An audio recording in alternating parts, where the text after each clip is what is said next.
मेरे YouTube channel ममता कहानी hub में आप सबका स्वागत है। आज इस वीडियो में हम कार्तिक पूर्णिमा के त्यौहार को देव दिवाली के रूप में मनाया जाता है। इस दिन त्रिपुरासुर भगवान शिव की जीत की खुशी में मनाया जाता है। इस दिन को लोग दीप दान करते हैं। इसे देवताओं की दिवाली कही जाती है। कार्तिक पूर्णिमा को स्नान दान का विशेष महत्व बताया गया है।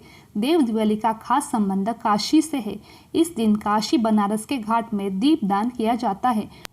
तभी से कार्तिक पूर्णिमा के तिथि को देव दिवाली कहा गया है, क्योंकि सभी देवता पृथ्वी पर आकर दिवाली मनाते थे, इसीलिए इसे देव दिवाली कहा गया है। देव दिवाली की पृष्ठभूमि पौराणिक कथाओं से भरी है। इस कथा के अनुसार देव दिवाली की कथा के अनुसार त्रिशंकु को राजर्षि विश्वामित्र ने अपने तपोबल से स्वर्ग पहुंचा दिया। देवतागण इससे उद्विग्न हो गए और त्रिशंकु को देवता ने स्वर्ग से भगा दिया। शापग्रस्त त्रिशंकु अधर में लटके रहे। त्रिशंकु को स्वर्ग से निष्कासित किए जाने से क्षुब्ध विश्वामित्र ने पृथ्वी स्वर्ग आदि से मुक्त एक नई समूची सृष्टि की अपरचना की। बाद में उन्होंने कुश, मिट्टी, ऊंट, बकरी, भेड़, नारियल, सिंगाड़ा आदि की रचना क्रम प्रारंभ कर दिया। इसी क्रम में विश्वामित्र ने वर्तमान ब्रह्मा, विष्णु, महेश की प्रतिमा बनाकर उन्हें अभिमंत्रित कर उनमें प्राण फूका और आरंभ कर दिया। सारी सृष्टि डावाडोल हो उठी। हर ओर कोहरा मच गया। अहंकार के बीच देवता ने राजर्षि विश्वामित्र की प्रार्थना की। महर्षि प्रसन्न हो गए। उन्होंने नई सृष्टि की रचना कर अपना संकल्प वापस ले लिया। देवता और ऋषि मुनि में प्रसन्नता की लहर दौड़ उठी। पृथ्वी, स्वर्ग, पाताल सभी जगह इस अवसर में देव दिवाली मनाई गई। यही अवसर है कि अब देव दिवाली के रूप में विख्यात है। पौराणिक कथा के मुताबिक तारकासुर नामक एक राक्षस था। उसके 3 पुत्र थे, तारकक्ष, कमलाक्ष और बिंदुमानी। भगवान शिव के बड़े पुत्र कार्तिकेय ने तारकासुर का वध किया। अपने पिता की हत्या की खबर सुन तीनों पुत्र बहुत दुखी हुए। तीनों ने मिलकर ब्रह्मा जी से वरदान मांगने के लिए घोर तपस्या की। ब्रह्मा जी तीनों की तपस्या से प्रसन्न हुए और बोले, मांगो, क्या वरदान मांगना चाहते हो। तीनों ने ब्रह्मा जी से अमर होने का वरदान मांगा, लेकिन ब्रह्मा जी ने उन्हें इसके अलावा कोई दूसरा वरदान मांगने को कहा। तीनों ने मिलकर फिर सोचा और इस बार ब्रह्मा जी से 3 अलग नगरों का निर्माण करवाने के लिए कहा, जिसमें सभी बैठकर सारी पृथ्वी और आकाश में घुमा जा सके। 1000 साल बाद जब हम मिले और हम तीनों के नगर मिलकर एक हो जाए और जो देवता तीनों नगरों को एक बाण में नष्ट करने की क्षमता रखता हो, वही हमारी मृत्यु का कारण हो। ब्रह्मा जी ने उन्हें यह वरदान दे दिया। तीनों वरदान पाकर बहुत खुश हुए। ब्रह्मा जी कहने लगे, हे दानव, उनके लिए 3 नगरों का निर्माण करो। तारक कक्ष के लिए सोने का, कमला कक्ष के लिए चांदी का और विद्युमाली के लिए लोहे का नगर बनवाया गया। तीनों ने मिलकर तीनों लोकों पर अपना अधिकार जमा लिया। इंद्र देवता इन तीनों राक्षस से भयभीत हुए और भगवान शंकर की शरण में गए। इंद्र की बात सुन भगवान शिव ने इन दानवों का नाश करने के लिए एक दिव्य रथ का निर्माण किया। इस दिव्य रथ की हर एक चीज देवताओं से बनी। चंद्रमा और सूर्य से पहिए बने। इंद्र, वरुण, यम, कुबेर रथ के चाल घोड़े बने। हिमालय धनुष्य बने और शेषनाग प्रत्येचा बने। भगवान शिव खुद बाण बने और बाण को नोक बने अग्निदेव। इस दिव्य रथ पर सवार खुद भगवान शिव भगवानों से बने इस रथ और तीनों भाइयों के बीच भयंकर युद्ध हुआ। जैसे ही ये तीनों रथ एक सीधे में आए, भगवान शिव ने बाण छोड़ तीनों का नाश कर दिया। इसी वध के बाद भगवान शिव को त्रिपुरारी कहा जाने लगा। यह वध कार्तिक मास की पूर्णिमा को हुआ, इसीलिए इस दिन त्रिपुरारी पूर्णिमा से भी जाना जाता है। पूर्णिमा व्रत की कथा। द्वापर युग में एक समय की बात है। यशोदा जी ने कृष्ण से कहा, हे कृष्ण, तुम सारे संसार के उत्पन्न करता, पोषण करता और उसके सहार करता हो।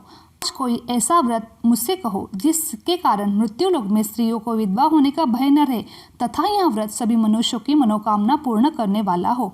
श्री कृष्ण कहने लगे, हे माता, तुमने अति सुंदर प्रश्न किया है। तुमसे ऐसे ही व्रत का सविस्तर कहता हूँ।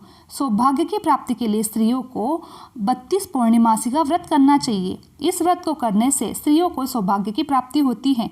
यह व्रत अचल सौभाग्य को देने वाला, भगवान शंकर के प्रति मनुष्य मात्र की भक्ति बढ़ाने वाला यशोदा जी कहने लगी, श्री कृष्ण, सर्वप्रथम इस व्रत को मृत्युलोक में किसने किया था, इसका विस्तार पूर्वक वर्णन करो। श्री कृष्ण जी कहने लगे, इस भूमंडल पर एक अत्यंत प्रसिद्ध राजा चंद्रहास से पालित अनेक प्रकार के रत्नों से परिपूर्ण कार्तिका नाम की एक नगरी थी। वहाँ धनेश्वर नाम का एक ब्राह्मण था। उसकी स्त्री अति सुशील रूपवती थी। दोनों ही उस नगर में बड़े प्रेम के साथ रहते थे। घर में धन धान्य आदि की कोई कमी नहीं थी। उनको एक बड़ा दुख था कि उनको कोई संतान नहीं थी, जिस वजह से वहाँ बहुत दुखी रहने लगी। एक दिन एक बड़ा तपस्वी योगी उस नगरी में आया। वह योगी बाकी सभी घरों में भिक्षा मांगकर भोजन किया करता था, लेकिन उस ब्राह्मण के घर भिक्षा नहीं मांगा करता था। एक दिन योगी गंगा किनारे भिक्षा मांगकर प्रेम पूर्वक खा रहा था। धनेश्वर ने योगी को यह सब करते हुए देखा। सब कार्य किसी प्रकार से देख लिया। अपनी भिक्षा का अनादर से दुखी होकर धनेश्वर योगी से बोला, सभी घरों में भिक्षा लेते हो परंतु मेरे घर की भिक्षा कभी नहीं लेते, इसका क्या कारण है? योगी कहने लगा कि आपके धर्म में हमें इस बात की आज्ञा नहीं देता, क्योंकि अभी आप गृहस्थ जीवन में एक सुख से वंचित हो। आपके घर संतान होने पर मैं आपके घर की भिक्षा स्वीकार करूंगा। उन्होंने कहा कि जिसे संतान नहीं है उसके घर में भिक्षा लेने से मेरे भी पतित हो जाने का भय है। धनेश्वर यह सब बात सुनकर बहुत दुखी हुआ। हाथ जोड़कर योगी के पैरों में पड़कर गिर पड़ा और दुखी मन से कहने लगा, आप मुझे संतान प्राप्ति का उपाय बताएं। आप सर्वज्ञ, मुझ पर अवश्य ही यह कृपा कीजिए। धन की मेरे घर कोई कमी नहीं है, लेकिन मैं संतान न होने के कारण अत्यंत दुखी हूँ।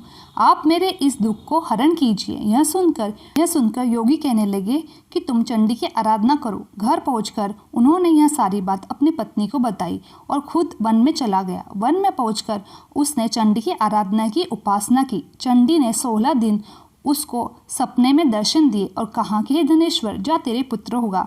लेकिन उसकी आयु सिर्फ 16 वर्ष की होगी। 16 वर्ष की आयु में उसकी मृत्यु हो जाएगी। अगर तुम दोनों स्त्री पूर्णिमासी का 32 पूर्णिमासी का व्रत करोगे तो वह दीर्घायु हो जाएगा।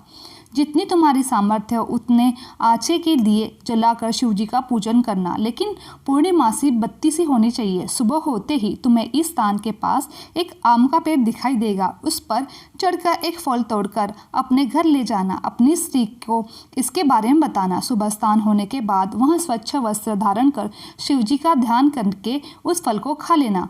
तब भगवान शंकर की कृपा से उसका गर्भ हो जाएगा। जब ब्राह्मण सुबह उठा तो उस स्थान पर आम का पेड़ दिखाई दिया और वहाँ उससे फल तोड़ने के लिए चढ़ा, लेकिन वहाँ पेड़ पर नहीं चढ़ पाया। यह देखकर उसे बड़ी चिंता हुई। उसने भगवान श्री गणेश की उपासना की और कहा, हे दयानिधे, अपने भक्तों के विघ्न का नाश करने वाले, उनके मंगल कार्यों को करने वाले, दुष्ट मनुष्य का नाश करने वाले, रिद्धि सिद्धि देने वाले, आप मुझे इतना बल दे कि अपनी मनोकामना पूरी कर सकूं। इसके बाद वहाँ पेड़ से फल तोड़कर अपनी पत्नी के पास पहुंचा। उसकी पत्नी ने अपने पति के कहने के अनुसार फल को खा लिया और वह गर्भवती होगी। देवी की कृपा से उसे सुंदर पुत्र पैदा हुआ। उसका नाम देवीदास रखा। माता पिता के हर्ष और शोक के साथ वह बालक बढ़ने लगा। भगवान शिव की कृपा से बालक आगे बढ़ा और वह बहुत सुंदर था, सुशील और पढ़ाई लिखाई में बहुत निपुण था। दुर्गा जी के कथानुसार उसकी माता ने 32 पूर्णिमासी का व्रत रखा। जैसे ही 16वां वर्ष लगा तो दोनों पति पत्नी बहुत दुखी हुए कि कहीं उनके पुत्र की मृत्यु न हो जाए। उन्होंने सोचा कि अगर उनके सामने ये सब होता हुआ देखा तो वहाँ देख नहीं पाएंगे। तभी उन्होंने देवीदास के मामा को बुलाया और 1 वर्ष के लिए देवीदास को काशी पढ़ने के लिए भेज दिया। 1 वर्ष के बाद उसे वापस लेकर आना। देवीदास अपने माता पिता के साथ एक घोड़े पर सवार होकर चल दिया। उसके मामा को भी यह बात नहीं पता थी। दोनों पति पत्नी 32 पूर्णिमासी का व्रत पूरा कर दिया। दूसरी तरफ मामा और भांजा दोनों रात गुजारने के लिए रास्ते में एक गांव में रुके। उस दिन उस गांव में ब्राह्मण की कन्या का विवाह होने वाला था। जिस धर्मशाला में वर और बाकी बारात रुकी हुई थे वहीं वह दोनों ठहर गए। उसी धर्मशाला में देवीदास उसका मामा ठहर गया। उधर कन्या को तेल आदि चढ़ने के बाद जब लग्न का समय आया तो वर की तबीयत खराब हो गई। वर के पिता ने अपने परिवार वालों से विचार विमर्श कर कहा कि यह देवीदास मेरे पुत्र जैसा है, इसके साथ लगन करा दूं और बाद में बाकी सारे काम मेरे बेटे के साथ पूरे हो जाएंगे। ऐसा कहने के बाद वर के पिता देवीदास को मांगने के लिए उसके मामा के पास गए। और उन्हें सारी बात बताई। मामा ने कहा कि कन्यादान में जो कुछ भी मिलेगा वो हमें दिया जाएगा। वर के पिता ने ये बात स्वीकार कर ली। इसके बाद देवीदास का विवाह कन्या के साथ संपन्न हो गया।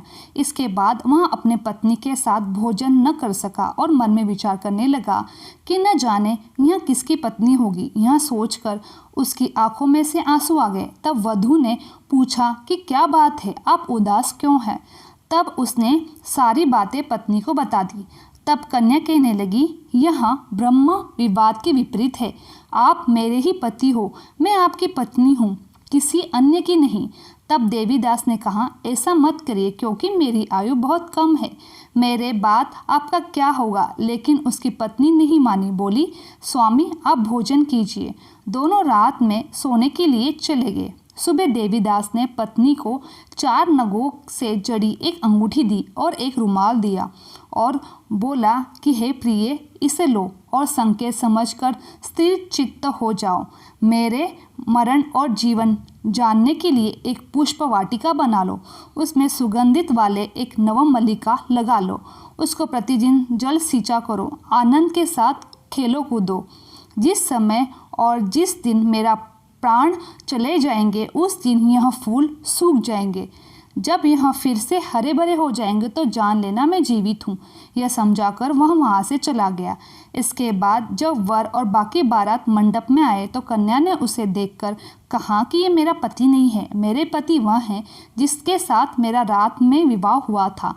इसके साथ मेरा विवाह नहीं हुआ है। अगर यह वही है तो बताए कि मैंने इससे क्या दिया है और साथ ही कन्यादान के समय को आभूषण मिले हैं उन्हें दिखाए। कन्या की ये सारी बात सुनकर वह कहने लगा कि यह सब नहीं जानता। इसके बाद बारात अपमानित होकर लौट गई। भगवान कृष्ण बोले, माता, इस प्रकार देवीदास काशी चला गया। कुछ समय बीत गया और एक सर्प उसको डसने के लिए वहां आया, लेकिन वह उसको काट नहीं पाया क्योंकि उसकी माता ने पहले ही 32 पूर्णिमासी का व्रत कर लिया। इसके बाद खुद काल वहां पहुंचा। भगवान की कृपा से तभी वहाँ माता पार्वती और भगवान गणेश आ गए। देवीदास को मूर्छित दशा में देखकर माता पार्वती ने भगवान शिव से प्रार्थना की, महाराज, इस बालक की माता ने पहले ही 32 पूर्णिमासी का व्रत पूरा कर लिया है, इसके प्राण दे दीजिए। भगवान शिव ने माता पार्वती पे कहने पर उसे प्राणदान दे दिया। उधर उसकी पत्नी उसके काल की प्रतीक्षा कर रही थी। उसकी पत्नी ने जाकर देखा तो पुष्प और पत्र दोनों ही नहीं है। उसको बहुत आश्चर्य हुआ और जब उसने देखा कि पुष्प वाटिका फिर से हरी हो गई है, वह समझ गई कि उसका पति जिंदा है। इसके बाद वह बहुत ही प्रसन्न होकर अपने पिता से कहने लगी कि मेरे पति जीवित थे, उनको ढूंढिए। जब 16 वर्ष व्यतीत हो गया तो देवीदास अपने मामा के साथ काशी चल दिया। इधर उसकी पत्नी परिवार वाले उसे ढूंढने के लिए जा रहे थे। उन्होंने देखा कि देवीदास और उसका मामा उधर ही आ रहे हैं। उसको देखकर उनके ससुर बहुत प्रसन्न हुए, उसे अपने घर ले आए। कन्या ने भी उसे पहचान लिया। देवीदास इसके बाद अपने पत्नी और मामा को लेकर वहां से चल दिया। उसके ससुर ने भी उसको धन दहेज दिया। जब वह अपने घर की तरफ चल रहा था तो उसके माता पिता को लोगों ने खबर दी कि तुम्हारा पुत्र देवीदास अपनी पत्नी और मामा के साथ आ रहा है। ऐसा समाचार सुनकर पहले तो उन्हें विश्वास नहीं हुआ, लेकिन जब आया तो उसके माता पिता के पैर छुआ तो देवीदास के माता पिता ने उसको माथा चूमा और दोनों ने अपने सीने से लगाया। दोनों के आने की खुशी में धनेश्वर ने बहुत दान दक्षिणा ब्राह्मणों को दे दी। श्री कृष्ण कहने लगे कि इस तरह धनेश्वर को 32 पूर्णिमासी को व्रत प्रभाव से संतान की प्राप्ति हुई। जो स्त्रियां इस व्रत को करती है वह जन्म जन्मांत तक दुख नहीं भोग पाती और सदैव सौभाग्यवती रहती है। यह मेरा वचन है। यह व्रत संतान देने वाला और सभी मनोकामनाओं को पूर्ण करने वाला है। बोलो भगवान श्री गणेश की जय। बोलो भगवान माता पार्वती की जय। जय श्री कृष्ण। मेरी ये वीडियो आप लोगों को अच्छी लगी तो चैनल को लाइक, शेयर और सब्सक्राइब करना ना भूलें। आप सभी का धन्यवाद।